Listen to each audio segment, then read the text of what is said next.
ముచ్చడి ఎద్దు మూతికి చిక్కం వేయకూడదని చెప్పిన దేవుని స్తోత్రములు ఇప్పుడు మనం చదువుకొని ఒక ద్వితీయోపదేశకాండం 24 అధ్యాయం 20 నుంచి 25 అధ్యాయం 7 వరకు. నీ ఒలీవ పండ్లను నేరినప్పుడు నీ వెనుకనున్న పరుగు నేరుకొనకూడదు. అవి పరదేశులకు తండ్రి లేని వారికి విధవరాలకు ఉండవలెను. నీ ద్రాక్ష పండ్లను కోసుకున్నప్పుడు నీ వెనుకనున్న పరుగును వేరుకొనకూడదు. అది పరదేశులకు తండ్రి లేని వారికి విధవరాలకు ఉండవలెను. నీవు ఐగుప్తు దేశమందు దాసుడివై ఇంటివని జ్ఞాపకం చేసుకుని అందుచేత ఈ కార్యం చేయవలని నీకు ఆజ్ఞాపించుచున్నాను.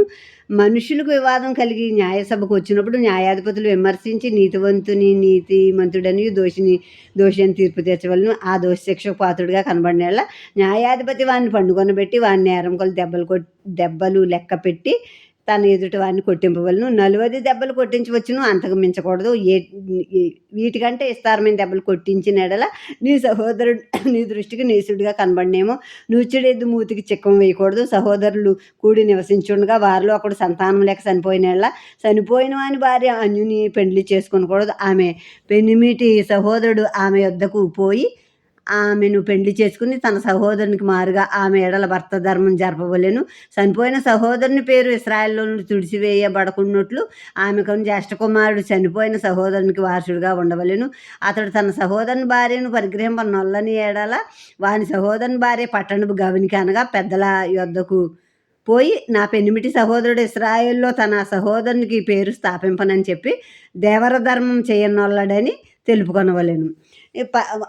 ఒలీవ కాయలు కోసినా, ద్రాక్ష పళ్ళు కోసినా, తోటలు ఏ పళ్ళు కోసినా చెల్లా చెదురుగా పడ్డాయి పరదేశులకి విధవరాండ్లకే తండ్రి లేని వారికి వదిలేయాలి. అంటే పేదవారికి ఆహారం కొంత వదిలేయాలన్నమాట. ఆ తోటల్లో పంట కూర్చుకునే టైంలో మొత్తం అంతా పోగేసుకోకూడదు, కొంచెం చూసి చూడనట్టు వదిలేయాలన్నమాట. వాళ్ళకి ఆ పేదవాళ్ళు బతుకుతారు. పట్టుకెళ్ళి అలా నువ్వు ఐగుప్తులో పరదేశిగా ఉన్నావు కదా, నువ్వు ఐగుప్తులో ఉన్నావు కదా దాసుడిగా, అవన్నీ జ్ఞాపకం తెచ్చుకుని నువ్వు అలాగున్న వాళ్ళని జాలి తలుచుకో అని చెప్పబడింది అక్కడ. అలాగే వివాదాలు వచ్చి గొడవలు వచ్చి న్యాయస్థానానికి వచ్చి న్యాయాధిపతికి దగ్గరికి వచ్చినప్పుడు న్యాయాధిపతి దోషిని నిర్దోషి అనకూడదు, నిర్దోషిని దోషి అనకూడదు. అంటే తీర్పు తప్పుగా చెప్పకూడదు. అక్కడ కరెక్ట్గా అక్కడ ఏంటో తెలుసుకుని జరిగింది అక్కడ శిక్ష విధించవచ్చు. తప్పు చేశాడంటే 40 కొరడా దెబ్బల కంటే ఎక్కువ కొట్టకూడదు. 40 కొరడా దెబ్బలు లోపు, అంటే ఏ తప్పుకి ఎన్ని కొరడా దెబ్బలు కొట్టాలో అన్ని నిర్ణయించి అక్కడ కొట్టాలి. యేసుక్రీస్తు ప్రభుని 40 కొరడా దెబ్బలు కొట్టారు. పౌలు అంటున్నాడు ఒక చోట, ఒకటి తక్కువ 40 దెబ్బలు నేను 5 సార్లు కొట్టారు పౌలు. అంటే నీతివంతులను కూడా అన్యాయపు తీర్పు తీర్చి కొట్టారు వాళ్ళు అనమాట.